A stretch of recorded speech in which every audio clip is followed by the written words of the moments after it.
शिक्षा पितामाता पुत्रकन्या को भल शिक्षा दिखती। गुरु गुरु भी शिक्षा दिखती शिष्य को। योग व्यायाम करो, भगवान ध्यान करो, वेद पठन करो, गीता पठन करो, पुराण रामायण भागवत पठन करो, रामायण पठन करो, सत्शास्त्र पढ़, मधुर कथा कह, जहाँ कह सत्य कह,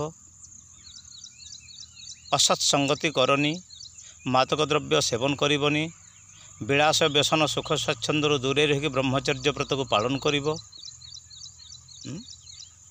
जप दान यज्ञ होम आदि कर, सदाचारी हेब, अभिवादनशील हेब, लोकं को सम्मान देव, अतिथि सत्कार करिव, आउ समस्त सहित मैत्री भाव रखी विद्या अध्ययन करिव। एटा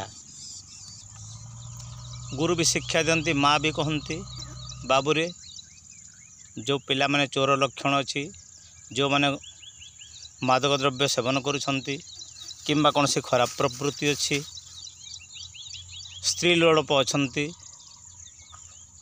किंबा अमिद्य मांस आदि भक्षण करुछंती, तांको सहित सांग हेबुनी, सेठी गाड़िया बेसी पानी अच्छी जीवनी, छोट छुरी को जदि हाथ में धर बापा सेटा धरना हाथ कटिजीव, एमती माँ को शिक्षा दिखती। ये शिक्षामय जगत, शिक्षा तो समस्त आवश्यक आ सबुठ आम शिखा। गंगाधर लिखती जहाँठू थाए जेमंत शिखिबार कथा सब शिक्षा करे, ज्ञानी नत करी मथा, ज्ञानी मस्तक नत कर शिक्षा करे। आ विद्या ददाति विनयम, विद्यारे घमंडी रहेनी। आमे विद्या अध्ययन करवा, सारा संसार मुझे शिखबार अच्छी। गोटे छोट पिंपुड़ी खाद्य संग्रह करुँची, चढ़ई तापाई बसा निर्माण करुँची। तो सूर्यचंद्र आमको आलोक किरण उत्ताप देउछंती। भगवान सृष्टि अचरज भारी रचना सारी सकल जीवन हितकार प्रभु, ये जो विराट सृष्टि करिछंती, ए सृष्टिर मोहनता को आमे कौन जानीपर कौन भाभी पारिबा। तापरे कल्प, कल्प को जदि आसबे, कल्प माने कल्पना। ब्रह्मांकर 32टी कल्प अच्छी, सृष्टि कल्प, श्वेतबराह कल्प आदि, पद्मकल्प मुख्य, अन्यान्य देवी भागवत आदि पढ़िए। सूर्यचंद्र मसौधाता यथा पूर्वम अकल्पयत, पूर्वर कल्पना करथिले। मंत्र मैं आगुरी कही ये सब निर्माण से करथिले। कल्पनार तांकर तैयारी होइछि मानस सृष्टि यथा पर, तो मैथुनी सृष्टि मध्य भागवत वर्णन अच्छी। एवं वर्तमान तुम मैथुनी सृष्टि लोक आम से ऊर्ध्वरेता कि अर्थ गभीर ज्ञान हो पारानी, चेष्टा करवा आम भल पाई। गुरु माने कहते try to do your best, नहीं कि भल कथा। तो मन रे जहाँ कल्पना हुए से कल्पना मोर शिक्षारू भी आसी थाए और स्वतः भी आसी थाए, और से शिक्षार संग दोष एवं संग गुण मध्य रोचे। आमे तो भगवान नुह कि कल्पद्रुम नुह जे जहाँ बांछा करथिले आम पाखरे सब हो, किंतु आमे भल जिनिसर कल्पना करबा कथा। कल्पर संकल्प हुए विकल्प हुए। भल काम कर चेष्टा करेंगे, जदि ना अंके बंके कौन सी पर हासिल करेंगे। यहाँ मंद व्यक्ति अच्छी, से मूढ़तार सहित दृढ़तार सहित जहाँ चाहिए ताहा कर से तहले समाजर क्षति हो कि कहार किसी हो, से निजे किसी जानीपारे। स्वार्थ, परमार्थ, निस्वार्थ आ परार्थ, ये 4 प्रकार अच्छे। किए स्वार्थ रे करे, किए परार्थ रे करे, किए परमार्थ रे करे, आ किए निस्वार्थ भाव रे करे। फिर भी भल काम करवा कथा, जहिरे कौन सी मनीष जीवर धन रे मन रे प्राण रे कष्ट न हो मनीषर, ताको ही धर्म बोली कहा जाए। धर्मं जह बाधते धर्मम न सधर्मम को धर्म सह अविरोधा तु जह धर्मम सधर्म सत्य विक्रम। पौराणिक कथार मध्य बहुत शिक्षा अच्छी। एटा शिवी राजा संवाद। परर धन मन प्राण रे कष्ट न दे जदि निजर आत्मकल्याण करे ତାକୁ ହିଁ ଧର୍ମ ବୋଲି କୁହାଯାଏ। କଳ୍ପ ପରେ ଛନ୍ଦ। ଆଚ୍ଛା, ଯଦି କଳ୍ପନାରୁ ଶିକ୍ଷା ହେଉଛି ଏବଂ ଶିକ୍ଷାରୁ କଳ୍ପନା ହେଉଛି, ନିଶ୍ଚିତ ଭାବରେ ତା ଭିତରେ ଭାବ ଏବଂ ଭାଷା ଅଛି, ଯାହାକି ଆମର ପ୍ରାଚୀନ ଋଷିମୁନିମାନେ ଶ୍ରୁତି ସଂହିତା ନାମରେ ଅନେକ ଗ୍ରନ୍ଥ ଲେଖିଛନ୍ତି। ତାଙ୍କର ସ୍ୱାନୁଭବ ସାଧନ ବଳରେ ସେ ଯାହା ପାଇଛନ୍ତି, ସମାଜର ଉପାଦେୟ ବୋଲି ତାକୁ ଦାନ କରିଛନ୍ତି ଆମକୁ, ସେଇଟା ମଧ୍ୟ ଆମେ ଗ୍ରହଣ କରିବା କଥା। ଏବଂ କୌଣସି ସନ୍ଥ କିମ୍ବା ମହାତ୍ମା, ଗୁରୁ କିମ୍ବା ବ୍ରାହ୍ମଣ ଆମକୁ ମନ୍ଦ ଉପଦେଶ ଦିଅନ୍ତି ନାହିଁ। ପିତୃତୁଲ୍ୟ ଲୋକ ଯେଉଁମାନେ ଗୁରୁଜନ, ଆମେ ତାଙ୍କୁ ପ୍ରଣାମ କରିବା କଥା, ବୃଦ୍ଧଜନଙ୍କର ସେବା କରିବା କଥା।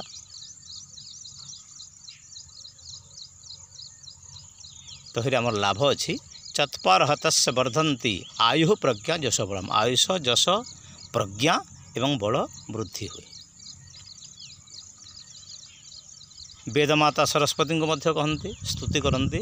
ସ୍ତୁତା ମୟା ବରଦା ବେଦମାତା ପ୍ରଚୋଦୟନ୍ତମ୍ ପାବମାନି ଦ୍ୱିଜାନମ୍ ଆୟୁ ପ୍ରାଣ ପଶୁ ପ୍ରଜା ଇତ୍ୟାଦି ଦେଇ ଦତ୍ୱାମେ ବ୍ରହ୍ମଲୋକମ୍। ଅନ୍ତିମ କାଳରେ ମୋତେ ବ୍ରହ୍ମଲୋକକୁ ନିଅନ୍ତୁ ଏସବୁ ଦେଇକି। ମାନେ ଆମେ ପ୍ରଭୁଙ୍କ ପାଖରେ କାମନା କରିବା। ଏ କାମନା ମଧ୍ୟ କଳ୍ପରେ ଯାଏ, କଳ୍ପନାରେ ଯାଏ। କିନ୍ତୁ ଆମେ ଯାହା କଳ୍ପନା କରିଦେବା ତାହା ହେବନି। ଆମ କର୍ମକୁ ଜାଣି ଭଗବାନ ଆମକୁ ଯେମିତି ଦୟା କରିବେ, ଯେମିତି କର୍ମ କରିବା ସେମିତି ଫଳ ପାଇବା। ଜୈସେ କରନେ ଏସେ ଫଳ, ଆଜ ନେହିଁ ତ ଫିର। ଶିକ୍ଷା କଳ୍ପ ଛନ୍ଦ। ଛନ୍ଦ କୁଟିଳବାଦ ମଧ୍ୟ ଛନ୍ଦ, ଶାସ୍ତ୍ରର ମଧ୍ୟ ଛନ୍ଦ ଅଛି। ଅନୁଷ୍ଠବ, ତିଷ୍ଠବ, ବୃହତି ଆଦି ବୈଦିକ ଛନ୍ଦ ଏବଂ ପୌରାଣିକରେ ମଧ୍ୟ ଅନୁଷ୍ଠବ, ତିଷ୍ଠବ, ଗାୟତ୍ରୀ ଆଦି ଛନ୍ଦ ରହେ। ତାପରେ ସ୍ରଗଧାରା, ଶାରଦୂଳ ବିକ୍ରୀଡ଼ିତ, ବସନ୍ତ ତିଲକ, କନକ ମଞ୍ଜରୀ, ବହୁତ ଛନ୍ଦ ହେ। ଛନ୍ଦ ଛନ୍ଦିବା, ଗାଈକୁ ଛନ୍ଦି କରି ଗୋଦହନ କରାଯାଏ। ଗୋଛନ୍ଦି ନାଚ ମଧ୍ୟ ସଞ୍ଚାର ବାୟକମାନେ ନାଚନ୍ତି। ଛନ୍ଦ ଗୋଟିଏ କଥାକୁ ଲୁଚେଇ ଦେଇକି ଅଙ୍କେଇ ବଙ୍କି କହିବା, ସେଇଟା ମଧ୍ୟ ଛନ୍ଦ। ଛନ୍ଦର ବହୁତ ଅର୍ଥ ଅଛି। ଛନ୍ଦ ଅଛି ରାମାୟଣରେ, ଡୋହା, ସୋରଠା, ଚୌପାଇ ଆଉ ଛନ୍ଦ। ସେଇଟା ପ୍ରାଚୀନ କାଳରୁ ଛନ୍ଦ ଅଛି। ତାହେଲେ ଓଡ଼ିଆ ସାହିତ୍ୟରେ ବହୁତ କଠିନ କଠିନ ଛନ୍ଦ ଅଛି। ଶୃଙ୍ଖଳ ଛନ୍ଦ, ଛେକାନୁପ୍ରାସ, ଯମକ ଛନ୍ଦ, ବହୁତ ଶିକୁଳିବନ୍ଧ ଛନ୍ଦ, ସିଂହାବଲୋକନ ଛନ୍ଦ, ଶାର୍ଦୂଳ ବିକ୍ରୀଡ଼ିତ ଛନ୍ଦ। ଓଡ଼ିଆ ସାହିତ୍ୟରେ ମଧ୍ୟ ବହୁତ ଛନ୍ଦ ଅଛି। ଆଉ ବନ୍ଧ ବି ଅଛି। ଚକ୍ରବନ୍ଧ, ମୁରୁଜବନ୍ଧ, ଗଜବନ୍ଧ, ରଥବନ୍ଧ, ସର୍ପବନ୍ଧ, ସାହିତ୍ୟର ମେଷଯୁଦ୍ଧ, ଶ୍ଲେଷ, ବିଶ୍ଲେଷ, ମହାଶ୍ଲେଷ, ସଭଙ୍ଗ ଶ୍ଲେଷ, ଅଭଙ୍ଗ ଶ୍ଲେଷ, ଦତ୍ତାକ୍ଷରୀ, ଚିତାକ୍ଷରୀ। ଶାସ୍ତ୍ରକୁ ଗଲେ ଶାସ୍ତ୍ର ବହୁତ ଗଭୀର। ତ ଯାହା ବି ହଉ, ଶିକ୍ଷା କଳ୍ପ ଛନ୍ଦ। ତାପରେ ନିରୁକ୍ତ। ନିରୁକ୍ତ ହେଲା ଶବ୍ଦର ଭାଷ୍ୟ। ବ୍ୟାକରଣରୁ ଆହୁରି ଅନେକ ପରିମାର୍ଜିତ ଶବ୍ଦ ମଧ୍ୟ ନିରୁକ୍ତରେ ମିଳେ। ନିରୁକ୍ତର ଅର୍ଥ ହେଲା ନ ଉକ୍ତ। ଅନୁଭବୀ ବିନା ସୁଖ ଦୁଃଖ କହି ନୁହେଁ ବଚନେ।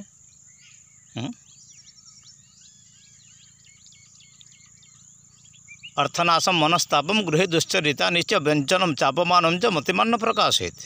ଅର୍ଥ ନାଶ ହୋଇଥିବ, ମନର ତାପ ହୋଇଥିବ, ମନସ୍ତାପମ୍ ବନ୍ଧନମ୍, ଜେଲ୍ ଯାଇଥିବ, ବ୍ୟସନ, ସୁଖ ସୌଭାଗ୍ୟ, ଗୃହେ ଦୁଶ୍ଚରିତା, ଘର ଦୁଶ୍ଚରିତ୍ର, ଏହାକୁ ମତିମାନ ବୁଦ୍ଧିମାନ ପ୍ରକାଶ କରନ୍ତି ନାହିଁ। ଏଇଟା ମଧ୍ୟ ନିରୁକ୍ତ, ଏଇଟା ମଧ୍ୟ ଉକ୍ତ ନୁହଁ। ଆଉ ବୁଦ୍ଧିମାନର ପରିଚୟ ତ ଯିଏ ଯାହା କହିଦେବ ଶୁଣିବ, ନିଜ ଭିତରେ ବିଚାର କରିବ, କିଛି ନ କହିକି ଆବଶ୍ୟକ ହେଲେ ସେଇଠି ନୀରବ ରହିବ, କିମ୍ବା ରହି ନ ପାରିଲେ ପଳେଇ ଆସିବ। କିନ୍ତୁ କଥା କହିକି କାହାରି ମନରେ କଷ୍ଟ ଦେବନି। ବାଣୀର ପ୍ରୟୋଗ କରି ନ ଜାଣିଲେ ବାଣୀ ବାଣ ହୋଇଯାଏ। ଏଇଟା ଗୋଟେ ବଡ଼ ଶିକ୍ଷା। ଏଇଟା କରି ହଜାର ଥର ବିଚାର କରି ଆମେ ବାଣୀ ପ୍ରକାଶ କରିବା। ଏମିତି ବାଣୀ ପ୍ରକାଶ କରିବା ଆପ୍ ଶୀତଳ ହୁଏ, ଲୋକଙ୍କୁ ତାହା ସୁନ୍ଦର ଲାଗୁଥିବ ଏବଂ ନିଜକୁ ମଧ୍ୟ କଷ୍ଟ ଆସୁନଥିବ। କାହାକୁ ଯେଉଁ କଟୁ କଥା କହିଲେ ଆମ ମନରେ କ'ଣ ଦୁଃଖ ଆସୁନି କି? ଜଣକୁ ଥାପୁଡ଼ାଟେ ମାରିଲେ ତାକୁ ସିନା ବିଶେଷ ପୀଡ଼ା ହେଉଛି, ଆମ ହାତ କ'ଣ ଦରଜ ହେଉନି କି? এই କଥା ଭାବି ଚିନ୍ତି କରିବା କଥା। ନିରୁକ୍ତ। ପ୍ରଭୁଙ୍କର ଭଜନ ଜପ ଆଜି ଯାହା କରିବେ ତହିଁରେ ସନ୍ତୁଷ୍ଟ ହେବେନି। ସ୍ୱାଧ୍ୟାୟ ଜପଦାନୟ, ପ୍ରଭୁଙ୍କ ନାମ ଜପ କରିବେ, ଅଧ୍ୟୟନ କରିବେ ଆଉ ଦାନ ଦେବେ। ଏଇଟା ଗୁପ୍ତ ରଖିବେ ଏବଂ ସନ୍ତୁଷ୍ଟ ରହିବେ। ଅସନ୍ତୁଷ୍ଟ କାହିଁ ରହିବେ? ସନ୍ତୁଷ୍ଟ ରହିବେ ସ୍ତ୍ରୀ ଧନ ଭୋଜନରେ, ଆଉ ସ୍ୱାଧ୍ୟାୟରେ ଜପରେ ଦାନରେ ସନ୍ତୁଷ୍ଟ ହେବେନି, ଅନବରତ ଚାଲିଥିବ। Learning is continuous process that is womb to tomb. ଜନ୍ମ ହେଲା ଦିନଠାରୁ ମରିବାର ପର୍ଯ୍ୟନ୍ତ ଶିକ୍ଷା ଅନବରତ ବ୍ୟବସ୍ଥା। ଆମେ ସମସ୍ତଙ୍କଠାରୁ ଶିଖିବା ଅଛି। ମନରେ ଗୁରୁ ଭାବନା ରଖିବାର ଉଚିତ ନୁହଁ। ଯେ ଜନ ମନରେ ପୋଷେ ଗୁରୁ ଗୌରବ, ସେ ଗୌରବେ ଜ୍ଞାନ ତାର ହୋଇ ଖର୍ବ। ଯେ ନିଜକୁ ଜଗତର ଶିଷ୍ୟ ବୋଲି ମନେ, ଜାଣିବ ଉତ୍ତମ ଗୁରୁ ମଧ୍ୟ ସେ ଜଣେ। ଅବଧୂତ ପରିକା ଲୋକ 24 ଜଣଙ୍କୁ ଗୁରୁ କରିଥିଲେ ଏବଂ ସିଏ 24 ଗୁରୁ କଲା ଭିତରେ ତାଙ୍କ ମନରେ ଶିଷ୍ୟ ମନୋଭାବ ଥିଲା।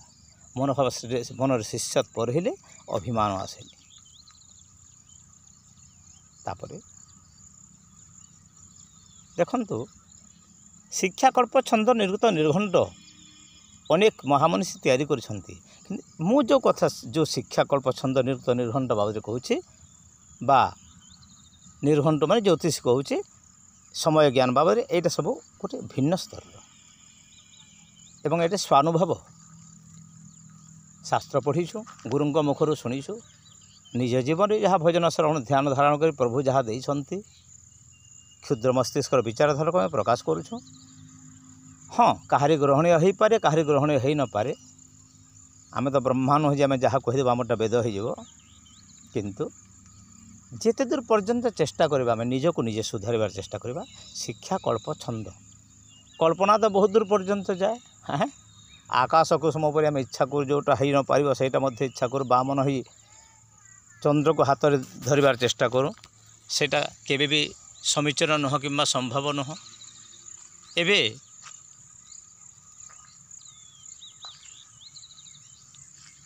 ନିରୁକ୍ତରେ ଭଗବାନଙ୍କର କଥା ମଧ୍ୟ ବହୁତ ଗୋପନୀୟ। ଭଗବାନ ଶଙ୍କର ପାର୍ବତୀଙ୍କୁ କହନ୍ତି, ରାମ ସହସ୍ର ନାମ କହିଲା ସମୟରେ ଗୋପନୀୟମ୍ ଗୋପନୀୟମ୍ ଗୋପନୀୟମ୍ ପ୍ରଯତ୍ନତଃ। ବହୁତ ଗୁପ୍ତ ଭାବରେ ରଖ ପାର୍ବତୀ, ରାମ ନାମ ସବୁ କିଛି ଦେଇଦେଲି, କିନ୍ତୁ ରାମ ନାମ ତ ଦେଇନି। ରାମ ରାମ ରାମ। ଜିହ୍ବାର ଅଗ୍ରଭାଗରେ ଶଙ୍କର ଭଗବାନ ରାମ ନାମ ଭଜନ କରନ୍ତି ଏବଂ କହନ୍ତି ଏଇଟା ସବୁଠାରୁ ଗୋପନୀୟ ବସ୍ତୁ। ଆମେ ତାକୁ କୀର୍ତ୍ତନ ବି କରୁଛୁ। ପ୍ରଭୁଙ୍କର ନାମ ହୋଇଗଲେ ତାହା 32 ଅକ୍ଷରରେ ହରେ ରାମ ରାମ ରାମ ହରେ ହରେ ହରେ କୃଷ୍ଣ କୃଷ୍ଣ କୃଷ୍ଣ ହରେ ହରେ କୀର୍ତ୍ତନ ହୋଇଯାଉଛି। ଦେହ ମନକୁ ଭୁଲି ପ୍ରଭୁଙ୍କର ଗୁଣ ଗାନ କରିବା ଅନର୍ଥରୁ ତ ନିବୃତ୍ତ ହେବେ ନା।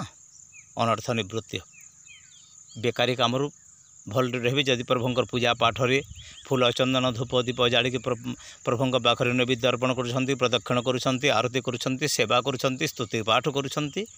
ମନ ତ ନିଶ୍ଚିତ ଭାବରେ, ମନ ତ ଚଞ୍ଚଳ, କିନ୍ତୁ ଧୀରେ ଧୀରେ ପ୍ରଭୁ କାର୍ଯ୍ୟ କଲେ ସ୍ଥିର ହୋଇଯାଏ। ଧ୍ୟାନ କରନ୍ତୁ, ଜପ କରନ୍ତୁ, ପୂଜା କରନ୍ତୁ, କୌଣସି କାମ ଛାଡ଼ିବେନି, ଭଲ କାମ ସବୁ କରିବେ। ଆଉ ଯେଉଁ କାମ ଶରୀରର ନିଜର ମନ ଇନ୍ଦ୍ରିୟକୁ ବିଚଳିତ କରୁଛି, ଜ୍ଞାନ ଧ୍ୟାନକୁ ବିତଣ୍ଡା କରାଉଛି, ସେଇଟା କେବେ ବି ଅଭ୍ୟାସ କରିବେନି। ପରମ ଶାସ୍ତ୍ର ଭାଗବତ ଅଭ୍ୟାସ କରୁଥିବ ନିତ୍ୟ, ମନ ବଚନ ଯହିଁ ଦମି, ସେ ଶାସ୍ତ୍ରେ ହେଉଥିବ ଶ୍ରମୀ, ଅନ୍ୟ ଶାସ୍ତ୍ରର ଗୁଣ ଦୋଷ ମୁଖେ ନ କରିବ ପ୍ରକାଶ। ତର୍କ ପାଷାଣ୍ଡ ଶାସ୍ତ୍ର ଯେତେ, ଅଭ୍ୟାସ ନ କରିବ ଚିତ୍ତେ। ଚିତ୍ତରେ ମଧ୍ୟ ତାର୍କିକ ପାଷାଣ୍ଡ ଶାସ୍ତ୍ରକୁ ଅଭ୍ୟାସ କରିବ ନାହିଁ। ଭଲ ଶାସ୍ତ୍ର ସବୁଠାରୁ ବଡ଼ ଭାଗବତ। ଭାଗବତ ତ ନିଶ୍ଚିତ ଅଭ୍ୟାସ କରିବେ। ତା ବାହାରେ ବେଦ, ଉପନିଷଦ, ଛନ୍ଦ, କଳ୍ପ, ନିରୁକ୍ତ, ନିର୍ଘଣ୍ଟ, ଲୌକିକ ସାହିତ୍ୟ, ବୈଦିକ ସାହିତ୍ୟ, ଯେଉଁଠି ଭଲ କଥା ଅଛି, ସମାଜର ହିତ ସାଧନ କରେ ସାହିତ୍ୟ, ଏବଂ ପୁରାଣ, ଗୀତା, ରାମାୟଣ, ଭାଗବତ, ଆମର ସନାତନ ଗ୍ରନ୍ଥ ଯାହା ଅଛି, ଶ୍ରୁତି ସଂହିତା, ପରାଶର ଗୌତମ ଆଦି, ବଶିଷ୍ଠ, ଭୃଗୁବାଦୀ, ମନୁ ଆଦି ଯାହା ସଂହିତା ଲେଖି ଯାଇଛନ୍ତି, ସେଟା ଆମ ହିତ ପାଇଁ ଦେଇଛନ୍ତି। ରାବଣ ସଂହିତା, ଶୁକ୍ର ସଂହିତା, ବହୁତ କିଛି ଅଛି। ଯେତେ ପାରିବେ ଭଲ ଜିନିଷକୁ ଆପଣେଇବାର ଚେଷ୍ଟା କରିବେ, ଭୁଲରୁ ଦୂରେଇ ରହିବାର ଚେଷ୍ଟା କରିବେ। ତାପରେ ନିର୍ଘଣ୍ଟ ସମୟ ଜ୍ଞାନ। ପ୍ରତ୍ୟେକ କାମର ସମୟ ଜ୍ଞାନ ଅଛି। ଆମର ବୟସ ସୀମା ମଧ୍ୟ ଅଛି। ବାଲ୍ୟକାଳ ଅଛି, ଶୈଶବ ଅଛି, ବାଲ୍ୟକାଳ ଅଛି, ପୌଗଣ୍ଡ ଅଛି, ଯୌବନ ଅଛି, ଯୌବନ ପରେ ଯୁବକତ୍ୱ ପରେ ବୃଦ୍ଧତ୍ୱ ଅଛି, ତାପରେ ଜରା ଅଛି, ତାପରେ ମୃତ୍ୟୁ ଅଛି। ଯେଉଁ କାଳରେ ଯେଉଁ କାମ କରିବାର ବିଧି କାମ କରିବା କଥା, ସେ କାମ ବିଧିରେ କରିବ। ଶୈଶବ୍ୟଭ୍ୟସ୍ତ ବିଦ୍ୟାୟାମ ଯୌବନେ ବିଷୟାରତା, ବୃଦ୍ଧ କାଳେ ମୁନି ଭାବେ ତନୁ ତ୍ୟାଗେ ହରିର ଧ୍ୟାନ। ବାଲ୍ମୀକି ରାମାୟଣ। ଶୈଶବ କାଳରେ ବିଦ୍ୟା ଅଭ୍ୟାସ କରିବି 25 ବର୍ଷ ପର୍ଯ୍ୟନ୍ତ। ଯୌବନେ ବିଷୟାରତା ବିବାହ ହେଲା ପରେ ସୁଖ ସମ୍ଭୋଗ ଜୀବନ ଯାପନ କରି ବଂଶର ଗତିକୁ ଅବ୍ୟାହତ ରଖିବେ କିମ୍ବା ଯଦି ନ ହୁଅନ୍ତି ବ୍ରହ୍ମଚାରୀ ହୁଅନ୍ତି ବ୍ରହ୍ମଚର୍ଯ୍ୟ ବ୍ରତ ପାଳନ କରିବେ ଜୀବନମ ବିନ୍ଦୁ ଧାରଣେ ମରଣମ ବିନ୍ଦୁ ପତନାଥ ଇତ୍ୟାଦି ନିୟମକୁ ପାଳନ କରିକି ତପଶୌଚ ଶ୍ରଦ୍ଧା ଈଶ୍ୱର ପ୍ରଣିଧାନ ଆଉ ଯମ ନିୟମ ଆଦି ଯାହା କିଛି ଅଛି ଯମ ନିୟମ ଆସନ ପ୍ରାଣାୟାମ ଧ୍ୟାନ ଧାରଣ ସମାଧି ପାଳନ କରି ଆପଣ ସେଇ ମାର୍ଗ କରି ଚଲିବେ। ତ ଯାହା ବି ହେଉ ତାପରେ ବୃଦ୍ଧକାଳେ ମୁନିର୍ ଭାବେ 50 ବର୍ଷ ଡେଇଁଗଲା ପରେ ପ୍ରତ୍ୟେକ ବିଷୟରୁ ବିନିବୃତ୍ତ ହୋଇ ମୁନି ଭାବରେ ସମୟ କାଟିବେ ମୌନତାରେ। Silence is the beginning of wisdom. ନିରବତା ହିଁ ଜ୍ଞାନର ବିକାଶ। ଏଣୁକରି ମୌନ ରହିଲେ ବିଚାର ଠିକ୍ ରହେ। ତାପରେ ତନୁତ୍ୟାଗ ହରିଧ୍ୟାନେ ଯଦି ଭଗବାନ ଆୟୁଷ ଦେଇଛନ୍ତି ବାକି ଯେଉଁ 25 ବର୍ଷ ରହିଲା 100ରୁ 75ରୁ 100 ପର୍ଯ୍ୟନ୍ତ ସେ ଭିତରେ ନିଶ୍ଚିତ ଭାବରେ ଅବସାନ ଘଟିବ। ଆଉ କଳିଯୁଗରେ ତ ପ୍ରାୟେଣ ଅଳ୍ପାୟୁଷା ଲୋକେ ମନ୍ଦ ଭାଗା ମନ୍ଦମତି ଭାଗ୍ୟ ମଧ୍ୟ ହୀନ ମତି ମଧ୍ୟ ମନ୍ଦ ଅଳ୍ପ ବୁଦ୍ଧି ମଧ୍ୟ ଆଉ ଅଳ୍ପାୟୁ ମଧ୍ୟ। ଏଥିରେ ଏଇଟା ଯୁଗର ଧର୍ମ। ତ ଯାହା ବି ହଉ ଜୀବ ଗଲା ସମୟରେ ପ୍ରଭୁଙ୍କର ଧ୍ୟାନ ଭଜନ ଶରଣ କରି ଯଦି ପିଣ୍ଡରୁ ପ୍ରାଣତ୍ୟାଗ ହେଉଛି ଶାସ୍ତ୍ର ତ କହୁଛନ୍ତି ଜନମ ଜନମ ମୁନି ଯତନ କରାୟନ୍ତ ରାମ ନାମ ଆବତ ନାହିଁ। ମଲା ସମୟରେ ପ୍ରଭୁଙ୍କ ନାମ ଆସିନି ଯେତେ ଜପ କରୁଥିଲେ ମଧ୍ୟ ଯଦି ପ୍ରଭୁଙ୍କର ଦୟା ଥିବ ନିଶ୍ଚୟ ଆସିବ। ତାଙ୍କରି ସ୍ମରଣ ହେବ। ବିପତ୍ ବିସ୍ମରଣ ବିଷ୍ଣୁ ସମ୍ପଦ ନାରାୟଣ ସ୍ମୃତ। ଭଗବାନଙ୍କୁ ଭୁଲିଯିବାଟା ହେଉଛି ସବୁଠାରୁ ବଡ଼ ବିପଦ ଏବଂ ସବୁଠାରୁ ବଡ଼ ସମ୍ପଦ ହେଲା ପ୍ରଭୁଙ୍କର ସ୍ମରଣ। ଏଣୁକରି ଭଗବାନଙ୍କର ଭଜନ କର ସମାଜର ସେବା କର ସତ୍ୟ ଶାନ୍ତି ଦୟା କ୍ଷମା ମାର୍ଗକୁ ଆପଣେଇ ନିଅ। ଧର୍ମ ଅର୍ଥ କାମ ମୁଖ୍ୟ ଜୀବନର ଅବଲମ୍ବନ। କାମକୁ ପ୍ରାଧାନ୍ୟତା ନ ଦିଏ କାମକ୍ରୋଧ ଲୋଭ ମୋହକୁ ପରିତ୍ୟାଗ କରିବାର ଚେଷ୍ଟା କରିବ। ଜ୍ଞାନ ବୈରାଗ୍ୟ ଐଶ୍ୱର୍ଯ୍ୟ ଆଉ ଧର୍ମ ଏଇଟା ସମସ୍ତଙ୍କ ପାଇଁ ଆବଶ୍ୟକ। ତାହେଲେ ଜୀବର ସ୍ୱଧର୍ମ ଜାଣନ୍ତେ ସ୍ମରଣ ନାରାୟଣ।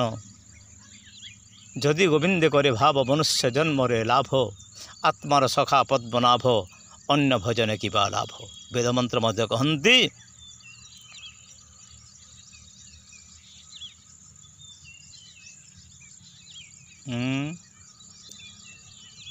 ମନ୍ତ୍ର ତ ଭୁଲି ହେଇଯାଉଛି ବୁଢ଼ା ଲୋକ କାଣ କର୍ମା। ସବୁବେଳେ କହୁଥିଲି ମନ୍ତ୍ରଟା ନାନ୍ୟ ପନ୍ଥା ବିଦ୍ୟତେ ଅୟନାୟ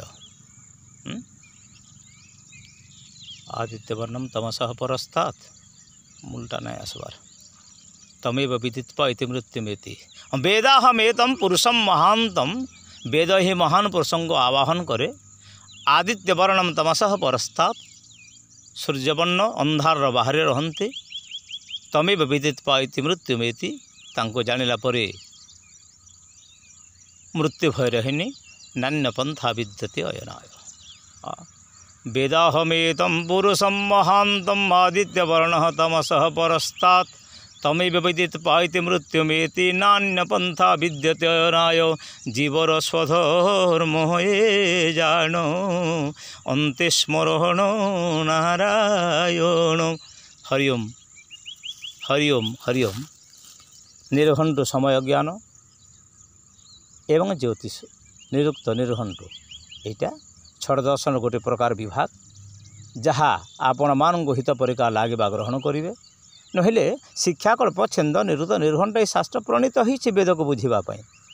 ବେଦ ତ କଠିନ ବସ୍ତୁ ତାକୁ ବୁଝିବା ପାଇଁ ଏଇଟା ଛଳଙ୍ଗ ବୋଲି କୁହାଯାଏ। ଆଉ ଏହି ପ୍ରକାର ଛଳଙ୍ଗ ଯଦି ଆପଣ ଅଭ୍ୟାସ କରିବେ ନିଜର ଜୀବନର କଲ୍ୟାଣ ହେବ। ମୋର ମତ ଏବଂ କିଛି ଶାସ୍ତ୍ର ସମ୍ମତ କଥା ବି ମୁଁ ତ ବ୍ରହ୍ମା ନୁହେଁ ଯେ ଯାହା କହିଦେବି ତାହା ରାଇଟ୍ ହେଇଯିବ। ଆପଣମାନଙ୍କର ବିଚାର ସାପେକ୍ଷ ବିଚାର କରିବେ। ଯାହା ହିତ ପରିକା ମଣିବେ ତାକୁ ଗ୍ରହଣ କରିବେ। ଯାହା ହିତ ପରିକା ଲାଗିବ ବର୍ଜ୍ୟବସ୍ତୁ ପରିକା ରଖିଦେବେ। କାରଣ ଜୀବନ ତ ତ୍ରୁଟିମୟ କିଛି ଭୁଲ ବି ଥାଇପାରେ। କିନ୍ତୁ ନିଜ ବିଚାରର କ୍ଷୁଦ୍ର ବିଚାରକୁ ଏବେ ମୁଁ ଶିକ୍ଷାକଳ୍ପ ଛନ୍ଦ ନିରୁକ୍ତ ନିର୍ଘଣ୍ଟ ଶିକ୍ଷାକଳ୍ପ ଛନ୍ଦ ନିରୁକ୍ତ ନିର୍ଘଣ୍ଟ ଏବଂ ବ୍ୟାକରଣ ଦ୍ୱାରା ବାଣୀ ଶୁଦ୍ଧ ହୁଏ। ଉଦାତ ଅନୁଦାତ ସ୍ଫୁଟ ସ୍ଫରିତ ନାସିକ ଅନୁନାସିକ ହ୍ରସ୍ୱ ଦୀର୍ଘ ଆଦି ବର୍ଣ୍ଣୋଚ୍ଚାରଣ ବ୍ୟବସ୍ଥା ଅଛି। ମଧୁସୂଦନ ବର୍ଣ୍ଣବୋଧ ଯଦି ଶୁଦ୍ଧ ଭାବରେ କାହାରି ପାଖରୁ ପଢ଼ିଛନ୍ତି ହୁଏ ଆଉ ତାହେଲେ ଯେତେ ଶିକ୍ଷା ଅଛି ଆମ ଓଡ଼ିଆରେ ସରଳ ଭାଷାରେ ଏତେ ପୁସ୍ତକ ପଢ଼ିବାକୁ ପଡ଼ିବ ନାହିଁ। ଅଧିକ ଗ୍ରନ୍ଥରେ କିବା ଲାଭ ଅଛି। मधुसूदन वर्णबोध वर्ण को संपूर्ण भाव में उच्चारण करवा शैली अच्छी तहिरे अति शुद्ध संस्कृत सहित मिलाजुला जहाँ भी हो प्रभु समस्त मंगल कामना करंतु। वर्णबोध चाठशाली पाठ त्रिभाषी पणकिया मालिका यहाँ आम आगे छोट समय आम जेजे मान पढ़ुलु। हाँ ठीक अच्छे प्रभु समस्त मंगल कामना करंतु। शेष प्रभु नाम टिके नेबा। नारायण नारायण नारायण हरे हरे राम नारायण हरे हरे कृष्ण नारायण हरे हरे गौर नारायण हरे हरे शिव नारायण हरे हरे हरि नारायण हरे हरे सूर्य नारायण हरे हरे गुरु नारायण हरे हरे पिता नारायण हरे हरे माता नारायण हरे हरे ग्रंथ नारायण हरे हरे संत नारायण हरे हरे भक्त नारायण हरे हरे दुखी नारायण हरे हरे सुखी नारायण हरे हरे नमो नारायण नमो नारायण नमो नारायण नमो नारायण हरि हरि बोल। जय जगन्नाथ पार्वती पते हर हर महादेव शंभो।